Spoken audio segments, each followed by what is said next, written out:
Okay, let's get started. We've got participants here from all over the US and Canada, as well as other countries, which is just great. I'm with Canadian Association of Pompe. My name is Brad Crittenden. I'm the executive director. We've also got attendees from other disease areas like Niemann-Pick, Fabry, Gaucher, and MPS. This meeting is co-sponsored by the Canadian Fabry Association. Their executive director is Julia Alton, as well as the National Gaucher Foundation of Canada. Their president is Christine White. So thank you, Julia and Christine, both for helping us get the word out so that everybody would know to be here. This has turned out to be a larger meeting than we were expecting. So we're going to change the format from being like a web meeting to one that's more like a webinar. So we had collected questions ahead of time to pose to Dr. Khan. So I'm going to do a Q&A with him. That's probably going to fill most of the time. At any of the time that's left over, we'll take questions through the chat window. So look for that. So I would like to introduce Dr. Aneal Khan. These are very, very confusing and trying times for a lot of us.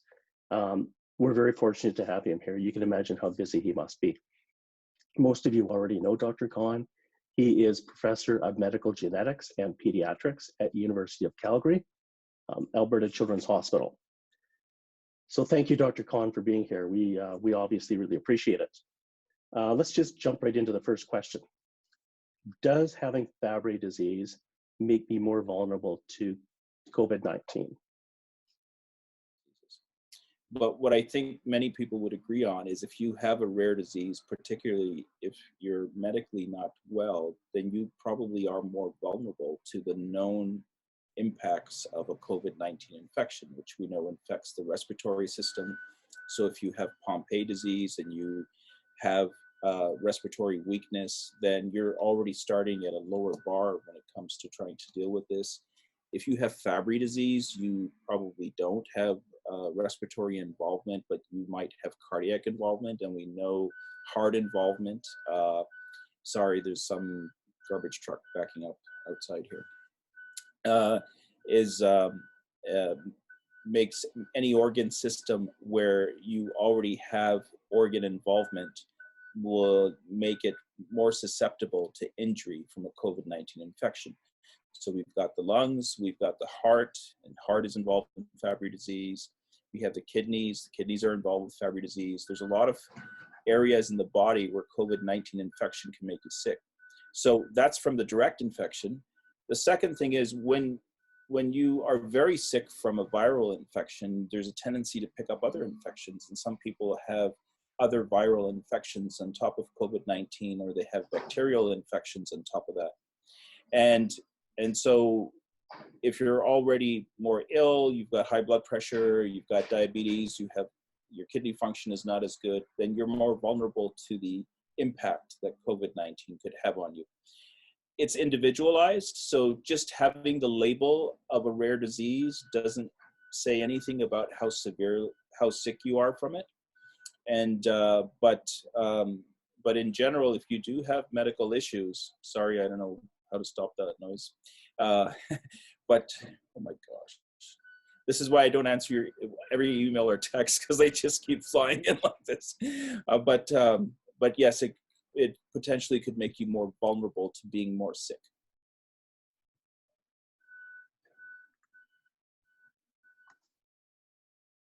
Is that a truck backing up?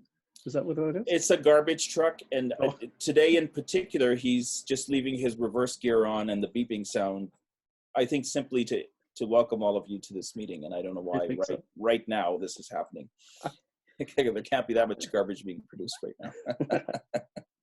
Well, we're all at home now, right? So we're using more garbage. Yeah. Okay, so this we had a lot of questions similar to this. Other than social distancing, hand washing, staying at home, etc., what can I do to keep my body and my immune system healthy so that I'm at lower risk? That's a very good question. So they're very basic things. So, as we spend a lot more time inside, and I have to keep reminding myself, healthy diet. It's very easy to get into that cracker cabinet with all those Triscuits and all those lovely crackers and consume calories, which is not good for your body.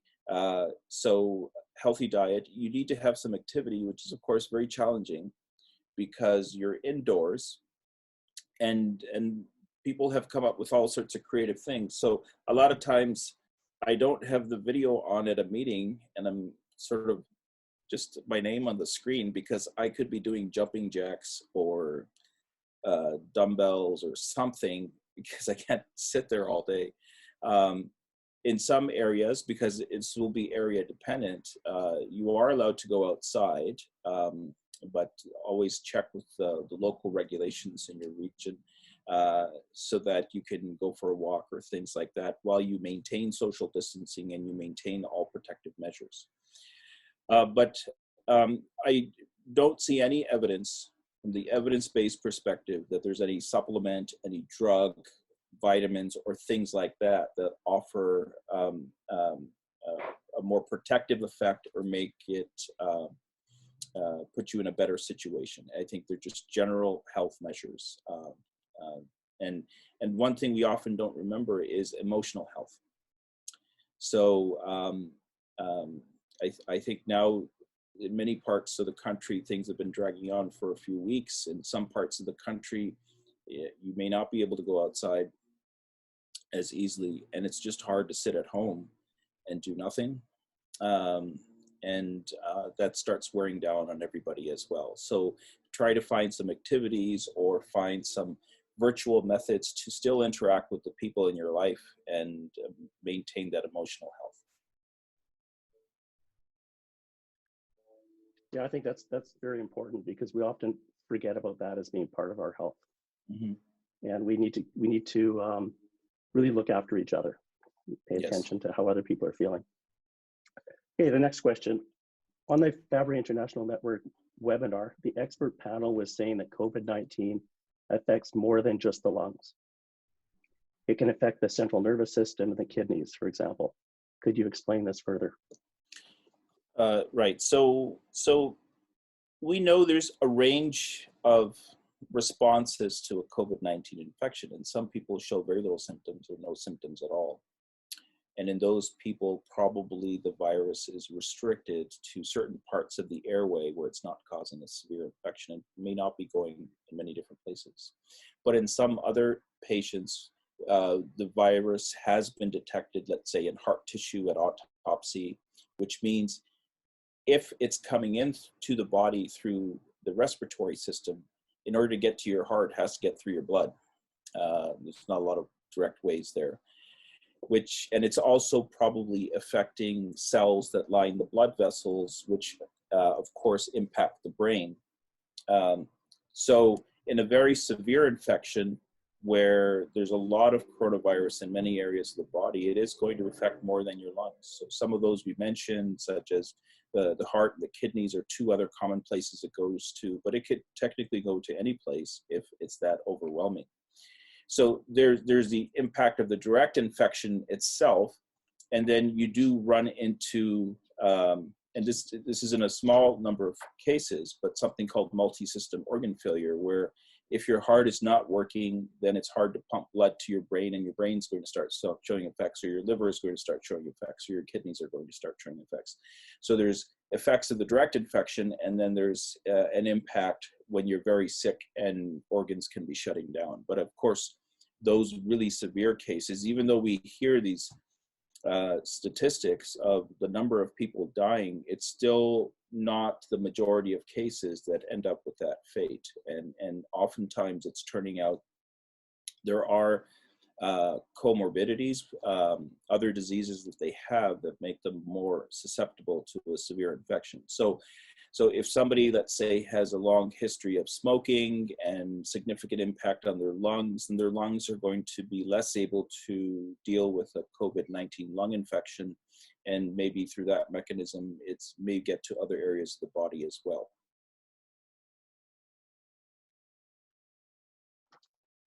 Okay, the next one, actually, I think this has evolved a little bit the last few days.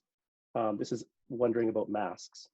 One of the patients sent a message in because she actually really needs to go and see a specialist. She can't do it by telemedicine. Yes. And she's wondering about wearing masks in public.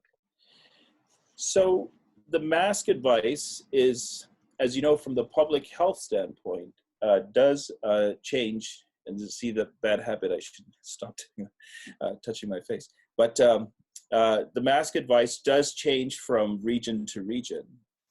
And I think what we've seen is certainly in China, a situation where if you were outside, so many of you may have seen that the video where a drone circled around a woman who wasn't wearing a mask and a voice told her to wear a mask. So we have those situations. And in Canada, we're starting to see more acceptance of public health indicating a mask when you're out in public. And you've certainly seen that in Alberta.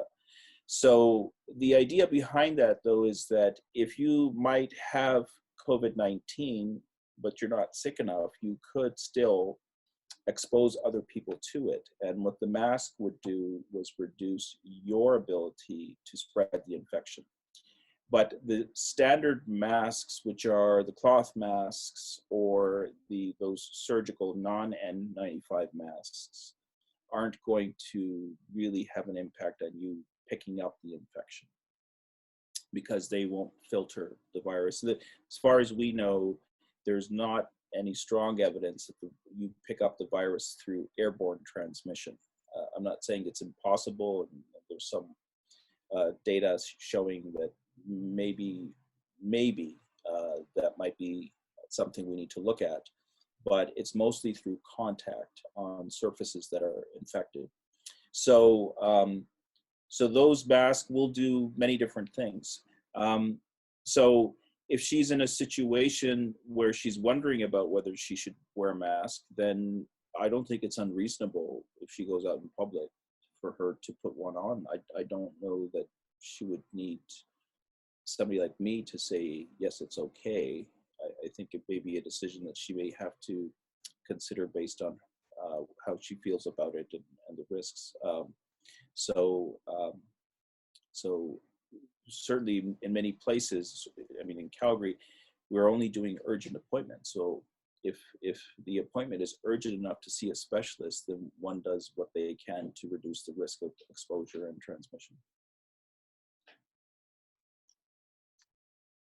Okay, so the next question is comparing infusions at home and the hospital. Is it safer to have your infusion at home or the hospital?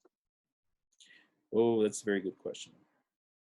So I don't know as a blanket statement whether we can say one is safer or not. So I think precautions need to be used in both places. If you're in an area where your metabolic service has to change 100 people to home infusions, that's a tough thing to do all at once. So at the same time, if you're getting a home infusion, you need to think about who's coming into the house. Where have they traveled? Where have they been exposed to? And so the agencies that are doing home infusions should have a screening mechanism for the personnel that come home to do your infusion that parallels what public health agencies are recommending. And those same screening procedures should be followed when you go to a hospital. Now, if you're in a hospital and you're in a ward or in an area that has more patients, yes, the potential risk of exposure goes up because you don't know if any one of those might be pre-symptomatic. And now you're all of a sudden in a room with more people. When you're at home, you have less people. But it's really hard, and I don't think there's any data to suggest one or another per se. We know, for example, in Calgary, most of our infusions are done at home. So that has been the case. We haven't had to make a big transition other than to communicate with the agencies that some screening needs to be done. We did have situations, though, where the home care nurse recently came back from a trip from Mexico and then proceeded to do an infusion on a ventilated trach patient with Pompe disease. And then when our clinic heard about it, my jaw dropped, and I'm thinking, you know, the medical professionals need to consider the situation they're in as well and not expose the patients to that risk.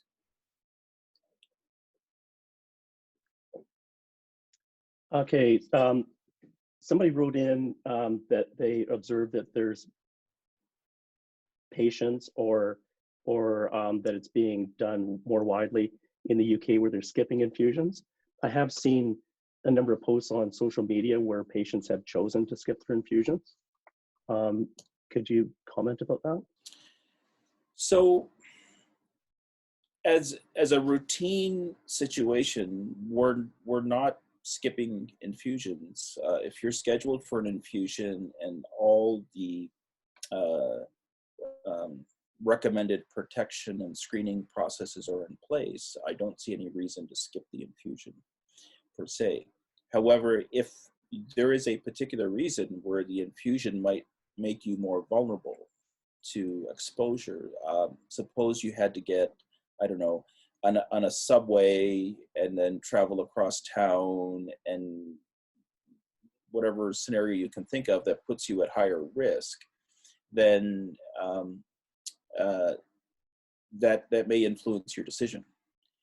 But as a protective mechanism itself, not to have infusions, the disease, like I said, is not going to go away.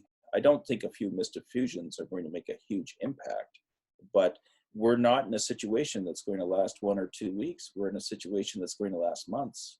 And in months, that might start having an impact. And we saw that when there were enzyme shortages, that people were starting to get symptoms when they started to miss infusions. I mean, in what we learned, for example, in Fabry disease is when you look at your biomarkers, your urine GB3 would start to go up significantly 4 months after missing an infusion.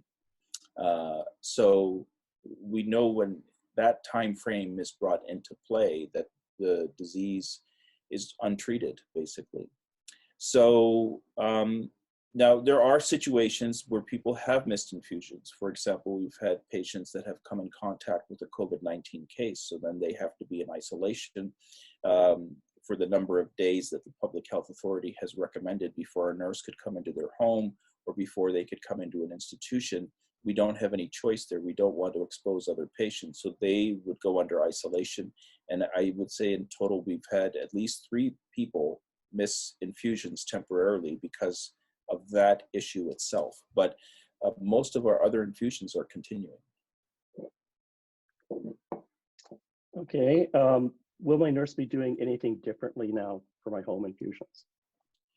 Well, one thing the nurse should do is do the same screening procedure on themselves when they come into your home before they get into your home.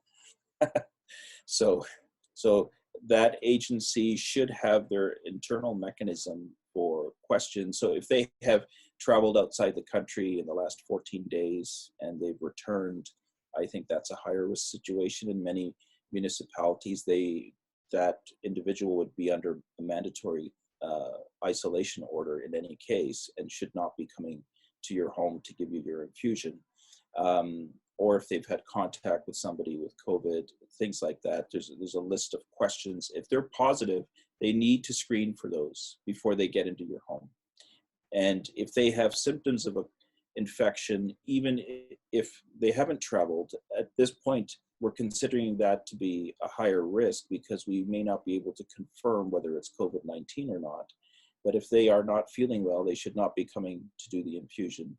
They should use proper hand washing when they come into their home. And I think the medical professionals themselves need to consider what things are they doing. Because it's hard to make a rule for everything, and it's hard to make a rule for common sense.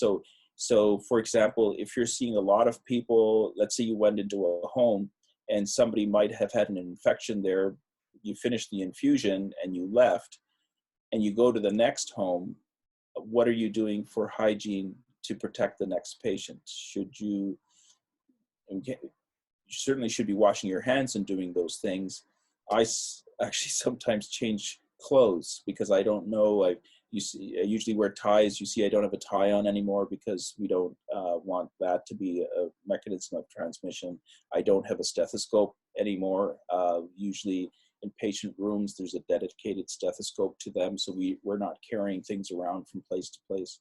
So those medical professionals, they need to take those precautions. Regarding the actual infusion, I don't know that there's anything different they need to do with the infusion itself. Does the muscle weakness of Pompe patients make us more vulnerable? I think this is probably talking about diaphragmatic weakness. Or is it just worse to get COVID if you happen to get it? So again, if we break it down into transmission of an infection, let's say you touched a surface, I don't know, there's no data to suggest that Pompe disease makes it more likely that if you came in contact with COVID-19 that you would get infected.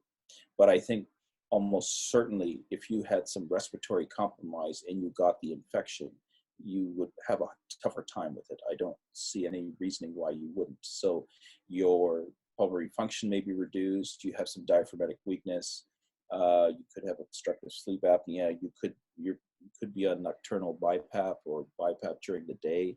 And what it means is you're starting off with less gas in your tank when it comes to lung capacity. And for an infection that's going to hit your lungs, you're going to have a rougher time. So I think in general that's true, but not all. Some Pompe patients are non-symptomatic, so it's hard to say that they will have a rougher time. But certainly the ones that have symptoms, they're starting off with less gas in the tank. And so that, in the Pompe sense, would be your forced vital capacity. Although this infection does things other than just affect your forced vital capacity, or you could have obstructive symptoms which make it harder to breathe as well. The muscle symptoms, that all relates to diaphragmatic muscle weakness. The skeletal muscle weakness, what if you get like a really bad flu, sometimes you don't want to get out of bed because it's producing a general illness throughout your body. It's making you weak. And if you already have muscle weakness, then you're more likely to get into a situation where it's going to impact you more. So I think that part's true there. Whether it causes severe muscle infection or in terms of susceptibility to that, I don't know that that's the case, but I think if you're starting off clinically more affected, then you could get sicker than another person. What makes things like heart disease and hypertension risk factors? So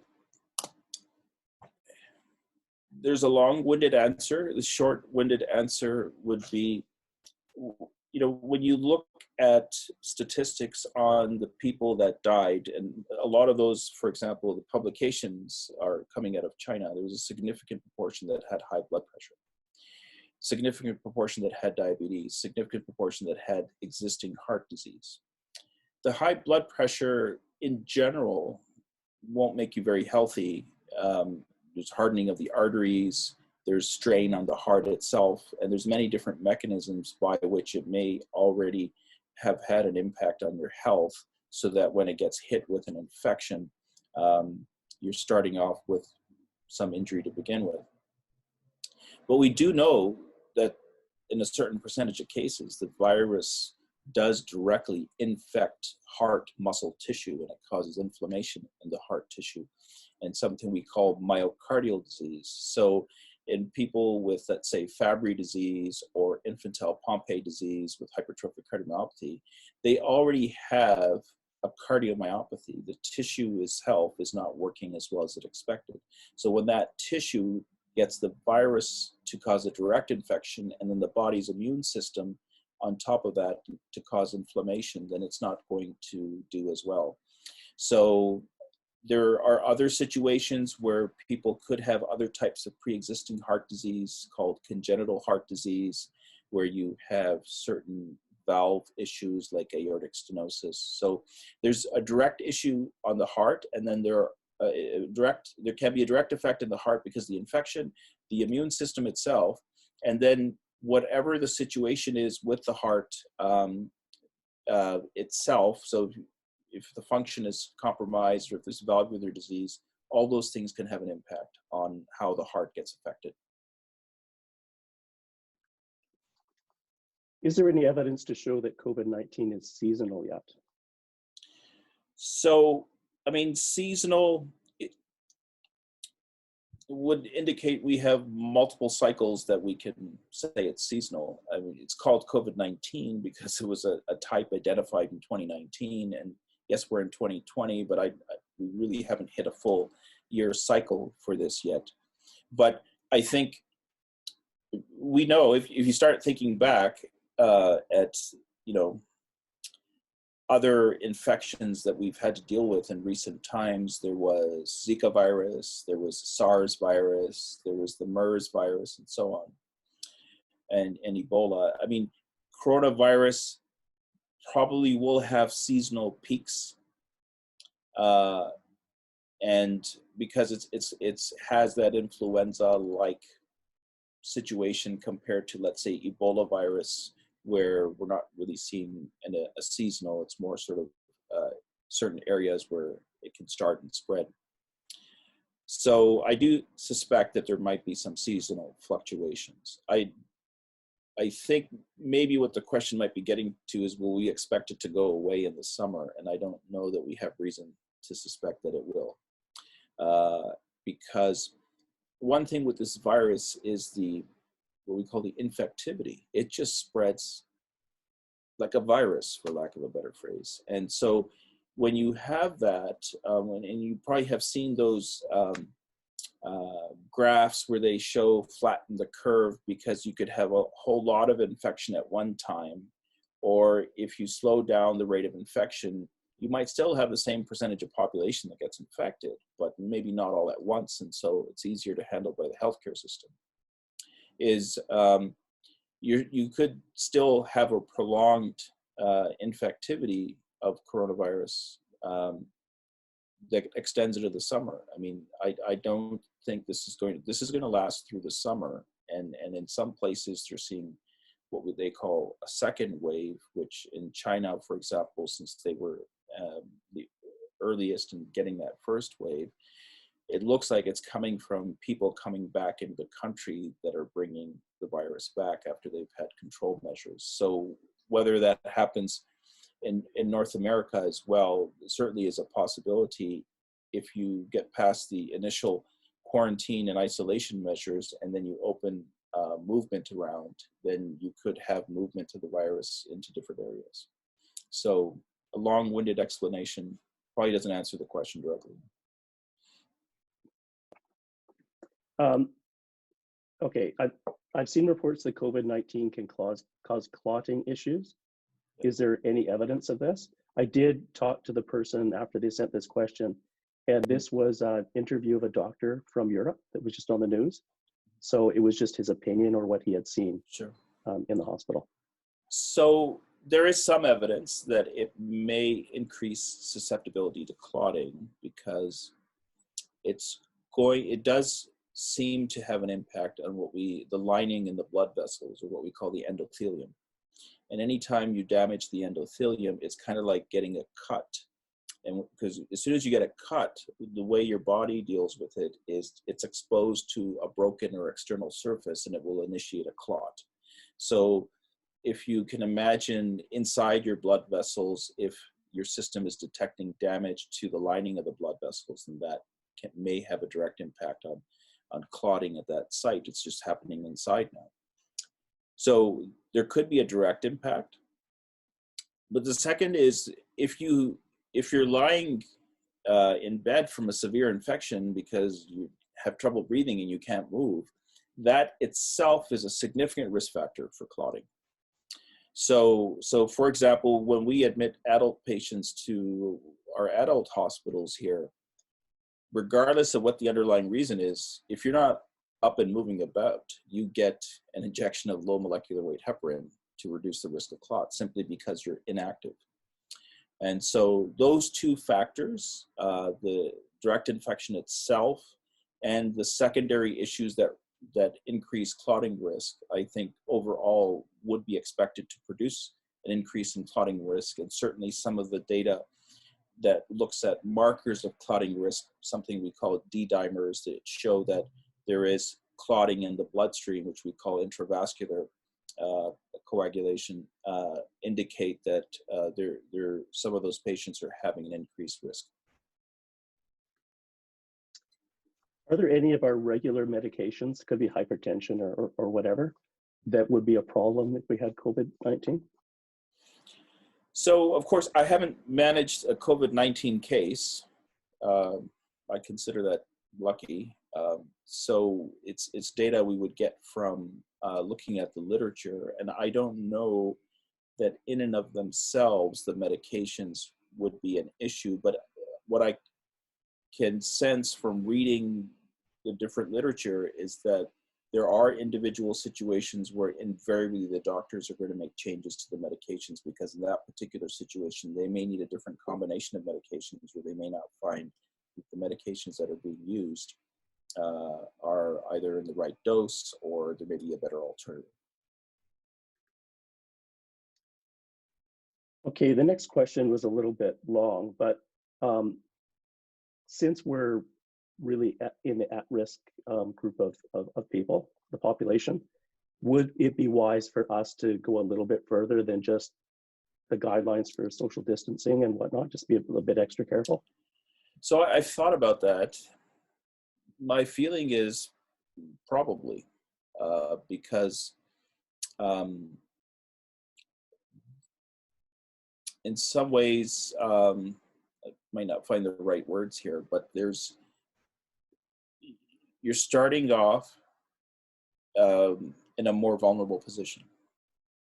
So if for some person who's healthy, there's a certain risk with it, I can understand why people with a rare disease or pre-existing condition might feel more vulnerable.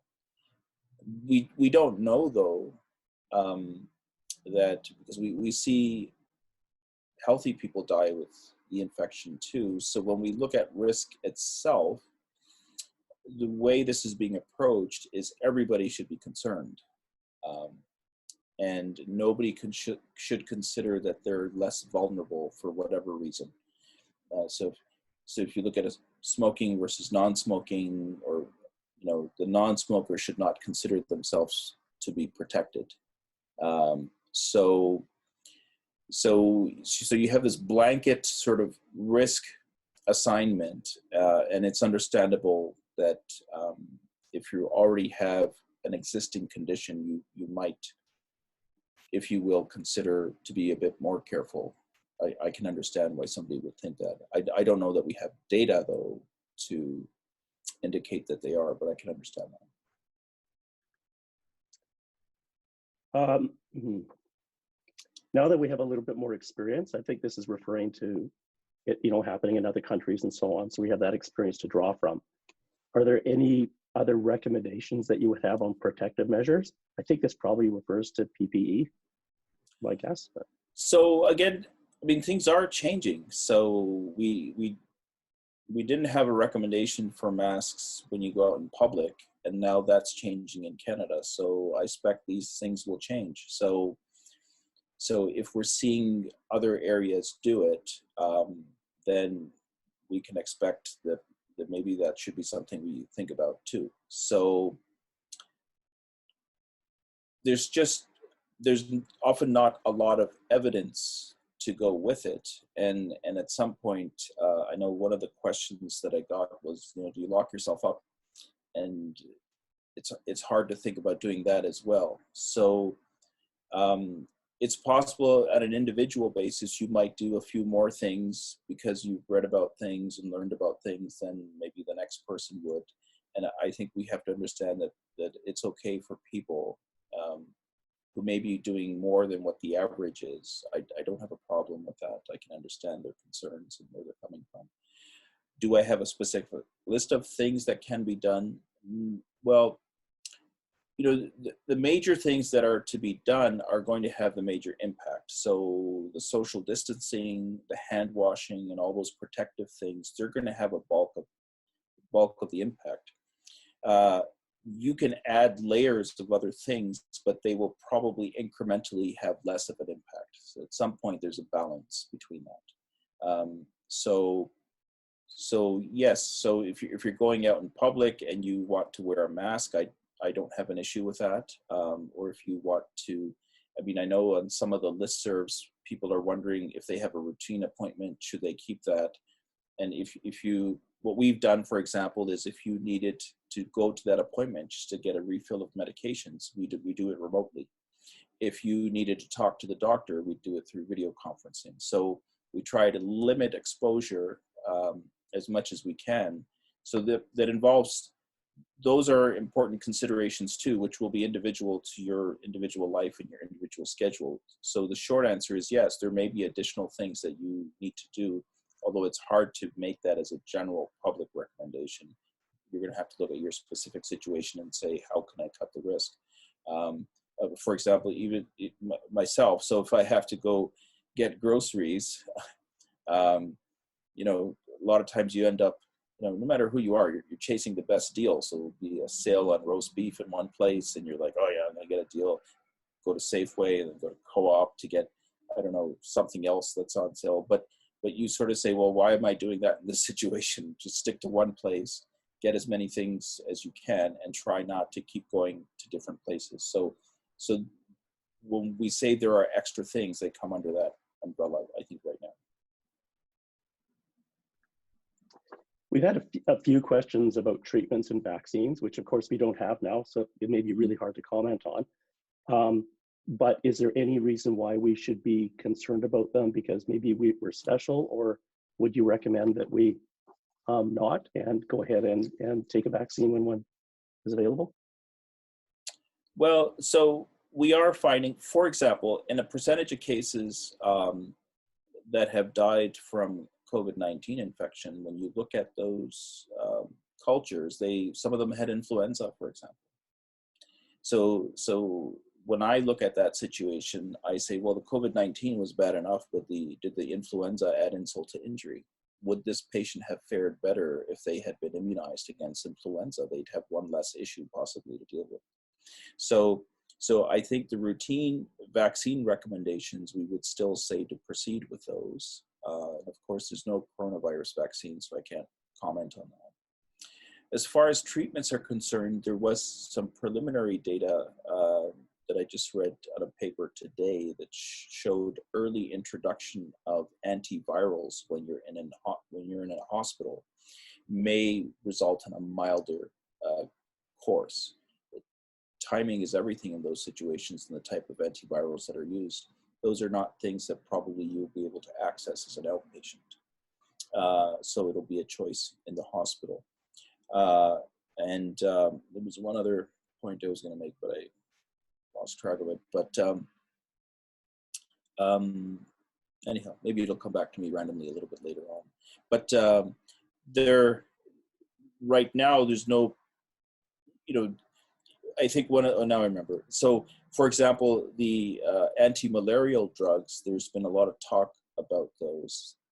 One of the things that the anti-malarial drugs do, and people have died as a result of taking anti-malarial drugs, trying to protect themselves from COVID-19 infection, is they prolong the QT interval, right? So if you've got a vulnerability because you have cardiomyopathy with Pompe disease or cardiomyopathy with Fabry disease, and you're predisposed to a rapid heart rate situation, something we call a tachyarrhythmia, prolonging your QT interval might push you over the edge. So we can't recommend that right now as a protective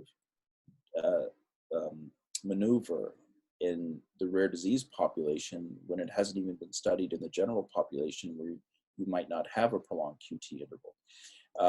And then if you're taking an anti-nausea drug or an anti-vomiting drug like ondansetron because you have reflux, which many people do, we know that prolongs the QT interval. Then if you take another drug, which is an antimalarial that prolongs the QT interval, and you have Fabry disease, that's insult to injury, and a very concerning situation. So I think right now we don't have any drug or treatment that we would consider on a routine basis to be used in a protective sense. Okay, we have this is a specific question, but I think it really applies to all of us. This is from a retired nurse. She's the spouse of a Pompe patient.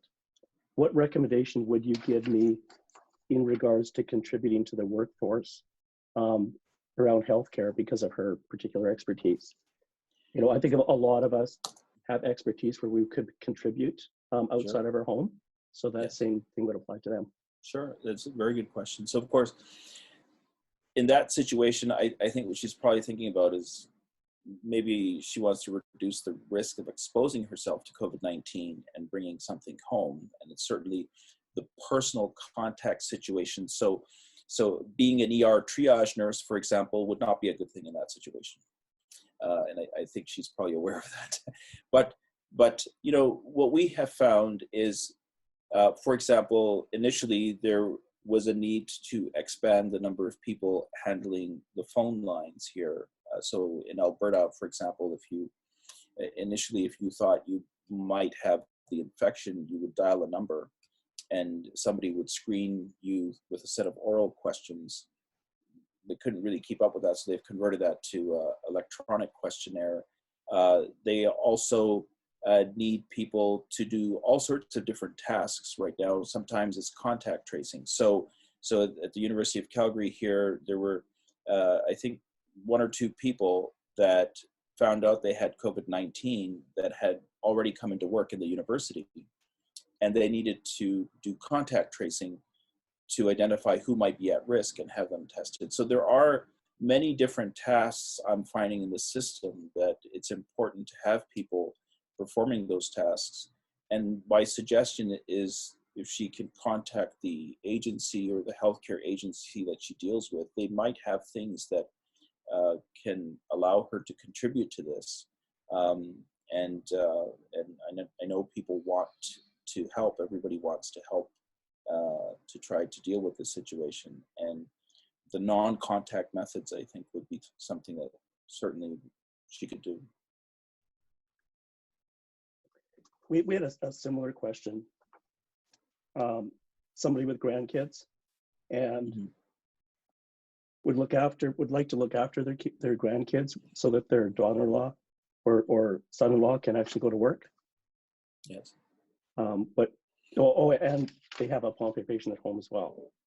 So the same kind of issues.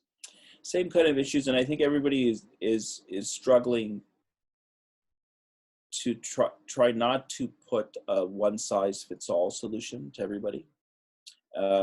So each individual is going to have to be looked at. Situations going to be looked at differently. So for example, so locally, if you are a healthcare worker and that's the only way is to have your parent come in to look after your kids so that you can go to work, that's not looked at as unfavorable. It's considered something that may be necessary. If there's an alternative, because it's all about exposure. So if there's an alternative, then that's fine. Will that increase the risk to the other person in there that's staying at home with the rare disease? It depends what the grandparent is doing. So if the grandparent is themselves coming to increased exposure, then yes. I mean, if they're, although I still see them, if they're a greeter at Walmart, then they're coming across a lot of people that might have something, and then they're coming home. And there will be a period where you don't have any symptoms. If they're basically isolating themselves in their home, they have very few, if any, visitors, and they're being careful, then that's going to be a relatively lower risk. So it's trying to balance all these things out. But if they're in a position where they are coming in contact with a lot of people, and then they're looking after a grandchild with Pompe disease or some other rare disease, then that's going to present a higher risk. You touched on this earlier, but here's a specific question. I have late onset Pompe disease and also obstructive sleep apnea. Although their respiratory system is reasonably good, does having sleep apnea itself pose any further problems, COVID related?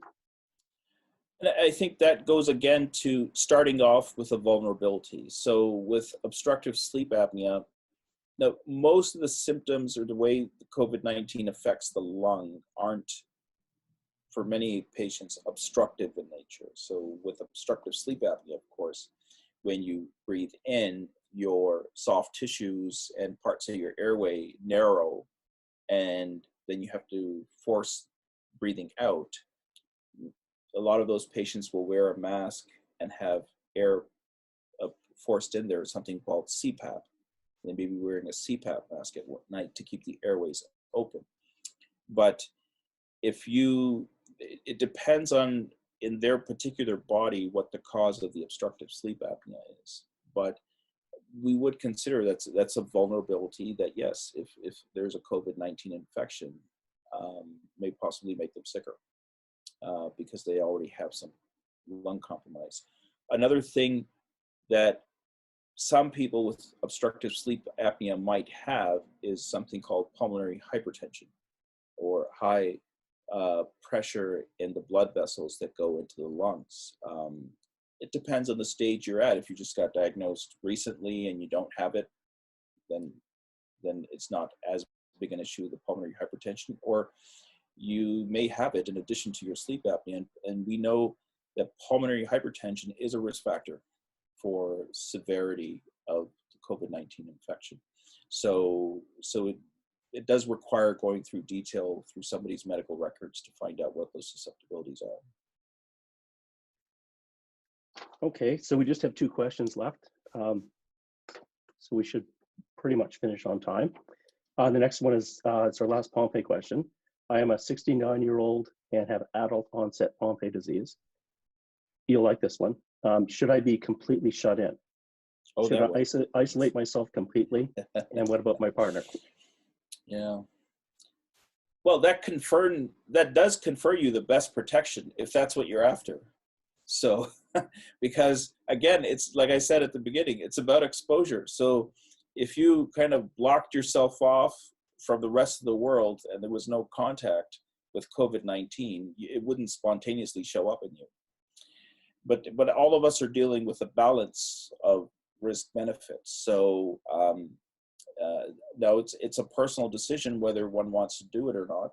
But certainly at the other extreme, I would say, yes, don't be having parties and doing those sort of things. There will be, the self-isolation is an important measure.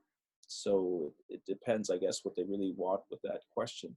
Do they want me to recommend it to them so that it sounds like the doctor said so I don't have to meet anybody? Or it also sounds like that they've thought about it and that they actually know what the risk factors are, and that self-isolation is one of the best measures they can use to protect themselves. If it means you can't go and get groceries or get toilet paper, if you can find toilet paper these days, then you have other things that come into the equation which are going to impact your health, and you do need to get the groceries. So if you can find somebody that can get groceries for you so you don't have to go outside and you can put those steps in place, then certainly those are reasonable things to do, to put those steps in place. But I think many of us will be spending a lot of time by ourselves, or on the computer a lot more. I guess there's a time factor as well, because when the disease is quite rampant in a certain area, there's some areas that are a lot worse than others, where we really should take more care. Absolutely, yes. So hotspot areas. For example, the other day I was looking at a map, different parts of the world. And I forget what the numbers exactly were at that time, but there were 20,000 infections in New York and 26 in South Dakota. So now, it doesn't mean you have a zero risk, but there are probably some areas in South Dakota where there isn't COVID-19.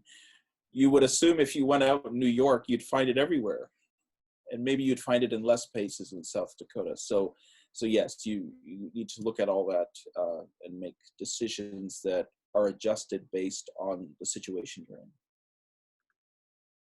So South Dakota might be the place to go get your toilet paper then. I don't know. maybe there's still a run on toilet paper there anyway.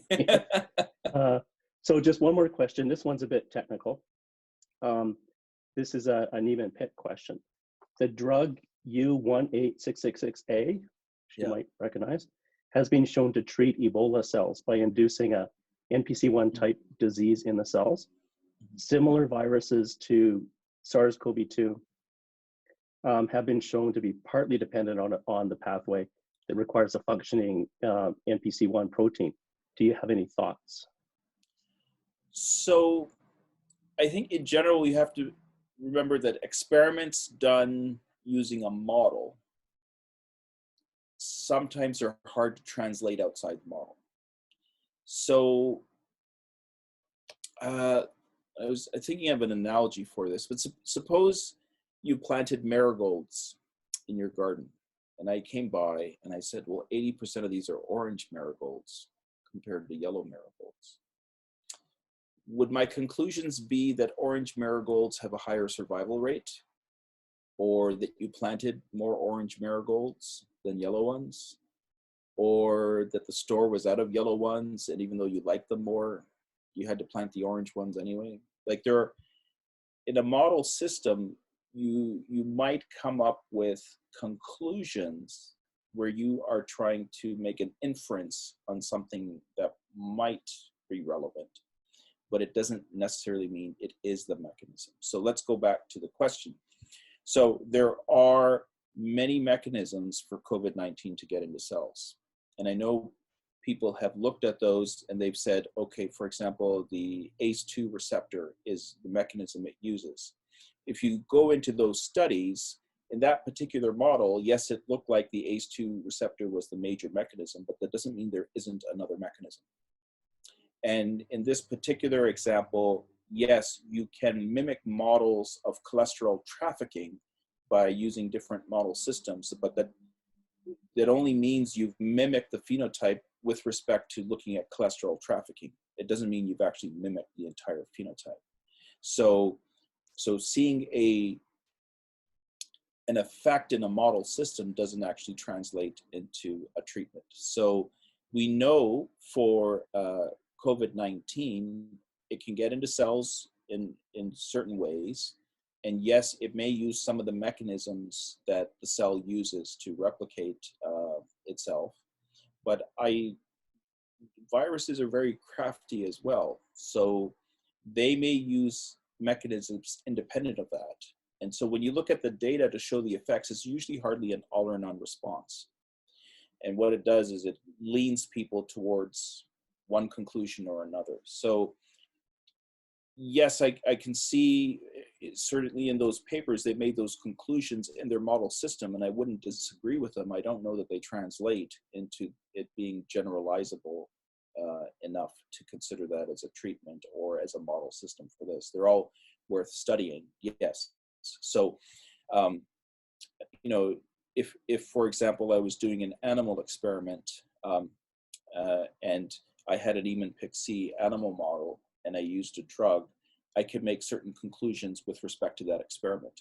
But we all know when you translate that over into humans and into the general population, that those theories often break down and are not as generalizable as you would think.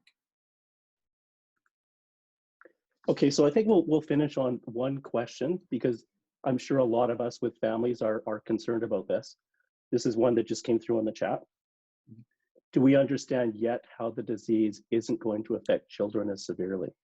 So my wife and I were having this debate over dinner multiple nights, because she's a respiratory therapist. We both work at a children's hospital. So I don't know that we have the data to be able to make a statement about it. In general, in most places, you find that children will make up about 25% or less of the population in an average area, and certainly in some places it's higher. And we're not seeing that the admissions from COVID-19 in children represent what the percentage of children are in the general population. At the same time, just look at how we deal with kids in general. We're more protective of kids in general. And so when you look at some of the changes in the school system, so when schools were canceled, schools, for example, in Calgary were canceled before any teacher or student had a COVID-19 infection. So they did it very early on. So my kids have been sitting at home. I think they're doing the work the school has assigned them, but I don't know. When I get my data bill, I'll find out. But but they're more isolated in general than the adults are. So is that having an impact? I think the data, because of the frequency with how children are being admitted, suggests that it's not suggesting that children are more protected. What it's suggesting is that the elderly or those with coexisting conditions are more vulnerable. So it kind of depends where you put your average bar. But that's the case with influenza as well. And there are children that are dying of COVID-19 infection. We haven't identified what their particular risk factors are. So I don't think we have the data. I'm glad they're less affected. So we'll have to do some more searching to find out what those are. Is there a biological mechanism whereby they may be more protected? We know, yes, less of them have the type 2 diabetes, less of them have cardiomyopathy, less of them have hypertension. All those adult things that seem to be positive risk factors for severity, those risk factors are less frequent in children.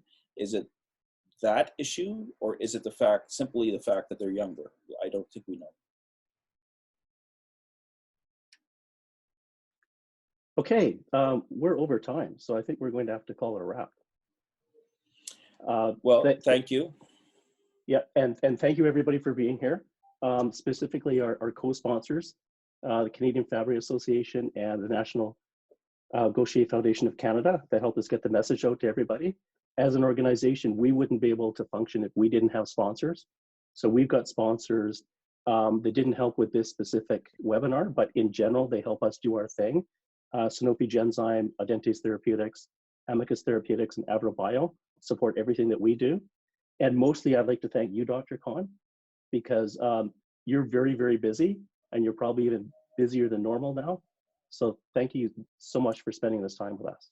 It's my pleasure, and I really do like the fact that we were able to reach out to the rare disease community, because I know many of you have been sitting there wondering, oh, I got a question about this, I got a question about that, and I can't reach anybody. So I hope to be able to do more of these so that we can address some of these questions. Yeah, and just one other thing, if anybody has any topics that you would like us to cover in a future session, you can get in contact with us either through brad@pompeycanada.com, go to our website, use the contact form, social media, we're Pompey Canada everywhere, so we're consistent, you'll be able to find us. And we'd love to do another one if you've got issues that you'd like to discuss. Thank you. So, yeah, thank you, everybody. Love to do it. Thank you. Awesome.